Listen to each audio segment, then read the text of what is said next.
My name is Molly and I'm an accessibility and UX consultant. Accessibility and inclusion are two key things that are not just a big part of my work, but the entirety of my existence. I am deafblind and I rely on tech, tools and experiences to be fully accessible. The key to understanding the extent of what accessible design can do stem from our awareness talks and inclusive design workshops, where we talk all things disability awareness, assistive technologies and finding the problem. Using assistive technologies can help reduce the mistakes and leave more room for inclusive design solutions. And of course, in order to deliver inclusive design systems, it has to come from within. And at Nexer, we have mastered the hybrid style working system. So whether we're working at home or in the office, we all have tools that work for us while staying as connected and as inclusive as ever. My name is Danny Lancaster and I'm part of the quality assurance team working as a test analyst. As part of the QA team, we want to make sure our services are usable for everyone, especially those for people with impairments.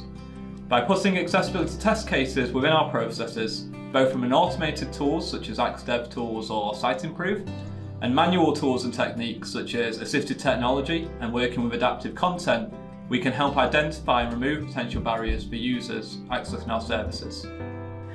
I'm Tracy Marshall and I'm a user experience designer at Nexer. Part of my role is to ensure everything we design is usable for everyone who needs to use it. We always consider a full spectrum of user needs and circumstances right at the start of the design process. This early consideration is really important. It's far easier and, more importantly, much more effective for users if inclusivity is considered from the outset. A lot of the design software we use does utilise things like plugins where we can check things like colour contrast, but really designing for accessibility is understanding user needs and designing to meet them. My name is Mel and I'm a front-end developer. I work on how websites and apps are presented to users, and it's my job to build a user interface and ensure it works well, visually and via screen readers with keyboard, touch and mouse. Focusing on accessibility is a win-win-win. It ensures more inclusive outcomes for users because all human beings and life experiences are considered in the development process. I don't think it should be complicated, but it does require thought and effort, and it is one of the most exciting and creative aspects of web development. I'm Chris, I head up Nexer's experience design team, and I work across all our delivery teams to ensure that all the work we produce has accessibility and inclusion baked in from the start, all the way through from service delivery to ongoing improvements. For me, that means making sure that user needs and insights are in the foundations of our projects, and working with everybody to help them understand how they can bring accessibility into their own roles and how they can collaborate with others to design and build brilliant services. And that's really the beauty about how we do inclusive design. It's about bringing in as many different perspectives as possible into the process and building a diverse team that represents the people we support. Hi, my name is Claudia. I'm a user experience designer and I have 4 years of experience as an IT trainer specializing in people with visual needs, especially for screen readers. One of the things that sort of like got me involved in learning more about accessibility was when I saw people trying to perform digital tasks, for example, applying for a passport or getting a bus pass.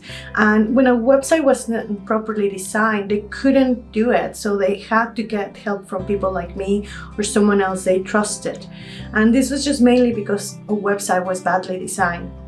Then 2 years ago, I transitioned to user experience designer, and I really wanted to take with me all the knowledge and the first-hand experience that I got from these sessions. And I wanted to design something that was helpful for everyone, and not just people who could see the screen. I'm Hilary, I'm the Managing Director of Nexer.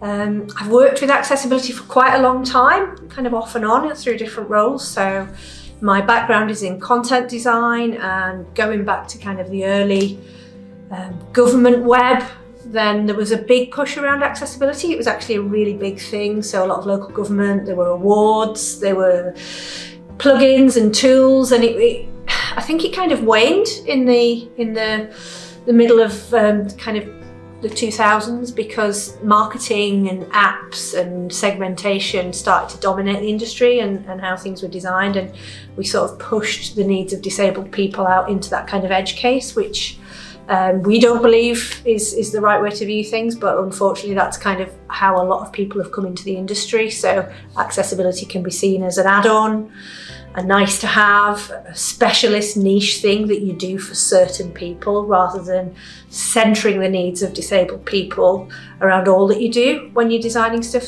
Then you've got the greater chance of kind of reaching the majority. So that's kind of how we think about things here at Nexer. It doesn't just shape how we work, it kind of shapes how we hire, who we hire, and hopefully how we accommodate them in the kind of buildings and the tools that we use day in, day out. So we thought long and hard about how we would design this office space in Macclesfield to make it accessible. We bring a lot of people into our research, so it's really important that it's an inclusive and welcoming space.